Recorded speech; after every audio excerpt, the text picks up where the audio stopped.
Hi, my name is Lee Kelly, Director of Military Community Support Programs in the Office of Military Community and Family Policy. I am so excited to be here with you today to talk about one of my favorite topics, spouse employment. And I am equally, if not even more excited to be joined by one of my teammates, Steve Yearwood, a program analyst over at the Soldier and Family Readiness Division with the U.S. Army. Steve and I work together throughout the year in support of military spouse employment, and I'm psyched to have Steve joining me today in this conversation. Steve, to get us started, would you just tell us a little bit about yourself and your role? Yes, Lee, thanks. So I'm a program analyst, as you mentioned, with the Deputy Chief of Staff for G9. And I will put into context in a little bit what G9 is about. And then I'll just be brief about that. But my portfolio includes all things family programs. And my role is actually focusing more on the lead integrator for the Army Quality of Life effort, number 4, which is spouse employment. And is a Chief of Staff for the Army's number 1 priority, spouse employment. Thanks, Steve. And one of the things,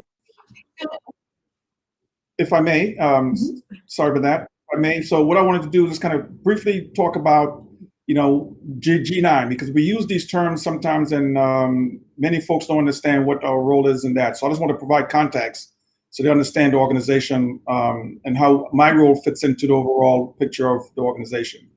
So one of our vision is professional expert. We champion installation enterprise readiness, and we deliver unmatched quality of life, programs to what we call our people, because that's what the Chief of Staff of the Army looks at, number 1, people.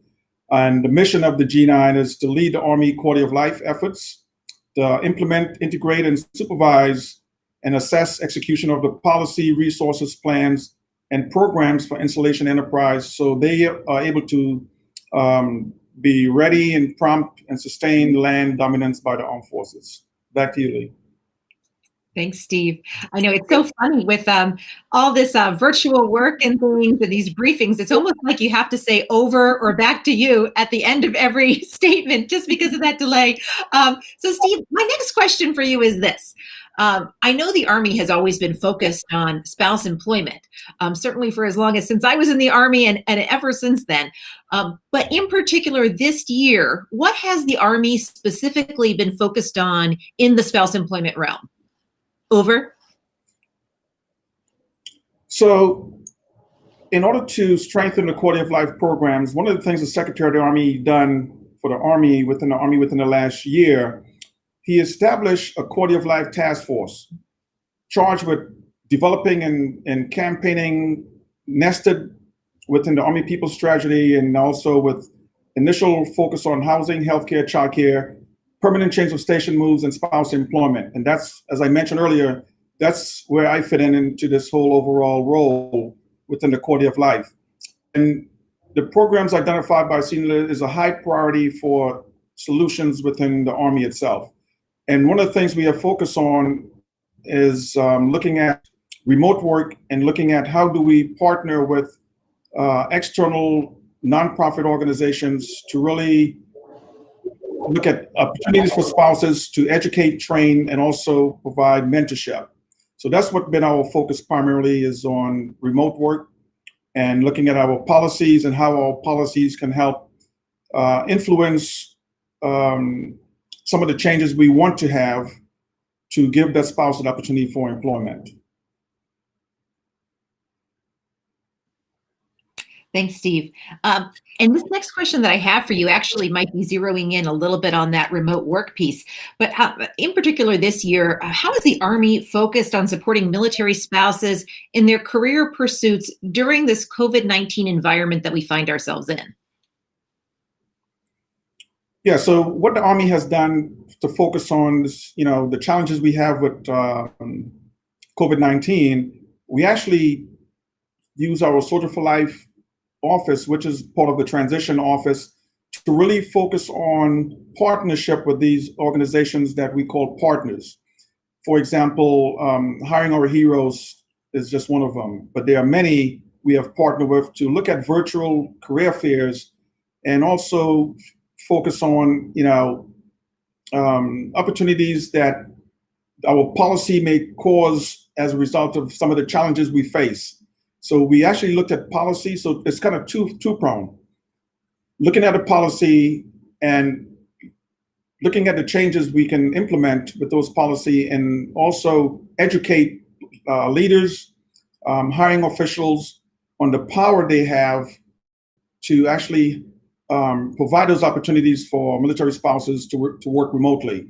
There's nothing in our policy that kind of dictates that a commander must have a remote work position, because there's no such thing as a remote work position. But we encourage commanders to look at that, and we do so by looking at our policies and messaging to commanders and training those hiring officials on the remote work opportunities they have. Because oftentimes many of them don't think they have that opportunity. They always look for things in black and white.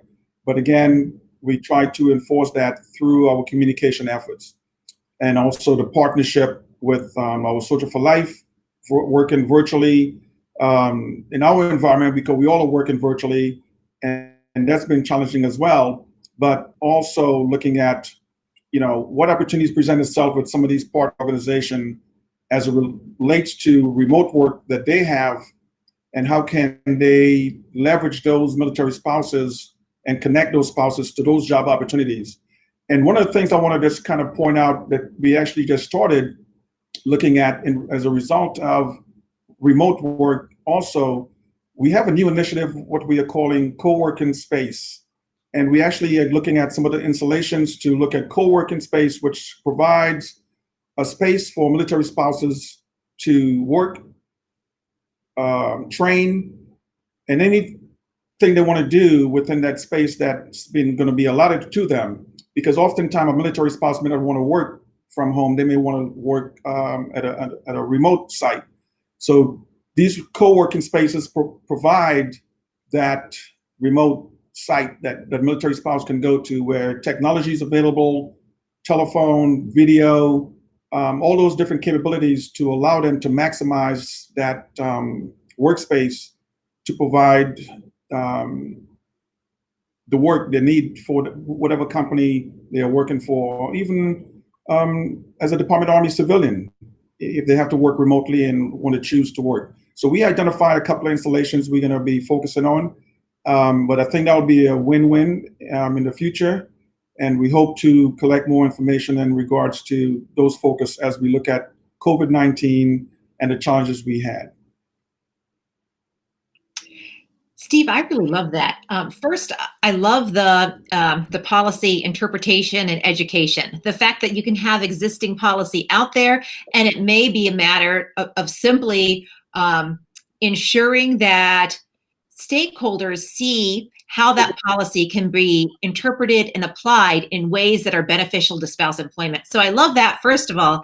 And second, really interested in that co-working concept and the value that that can bring in the military spouse employment space. What I'd like to ask you is, I'm an Army veteran, but let's pretend I'm an Army spouse. If I'm an Army spouse and I'm interested in the future of co-working spaces in the Army, or honestly, if I'm interested in any resources from a spouse employment perspective that the Army may be coming out with, what's the best way for me to stay in the loop as an Army spouse with some of these new efforts, existing efforts that I may be able to tap into? Yes, Lee. So one of the things we have created as part of the Quality of Life Task Force is a website. And that website includes all those priorities I mentioned, from housing, healthcare to spouse employment.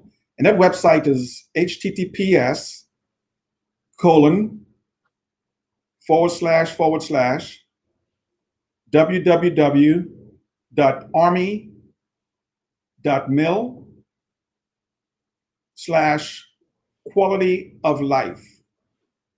All together. Again, https://www.army.mil/quality of life.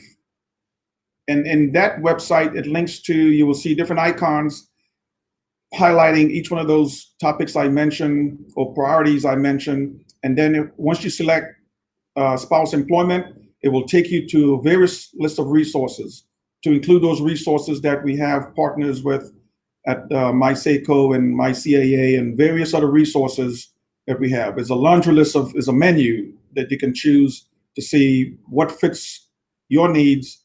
And then by clicking on those icons, it takes you to more information on those various organizations that provide scholarships, mentorship, or even job opportunities. So that's the website to stay in touch with all news and resources. And we update those content on a frequent basis. Right now, our battle rhythm is monthly. So every month you will see new news and more information as it pertains to those efforts and initiatives that we have within the quality of life. That's fantastic, Steve. Thank you. I'm definitely going to check that out. And I'm really excited about heading into 2021 and continuing to partner with the Army. Steve Yearwood, thank you for being with us today for our Facebook Live. Looking forward to continuing to have these kind of discussions on spouse employment, what's new out there, what's innovative, where might we need to grow as a department to meet the needs of military spouses in the workforce. So thank you, Steve. Thank you, everyone, for joining us today. And we hope you have a great rest of your day and rest of your week. Take care.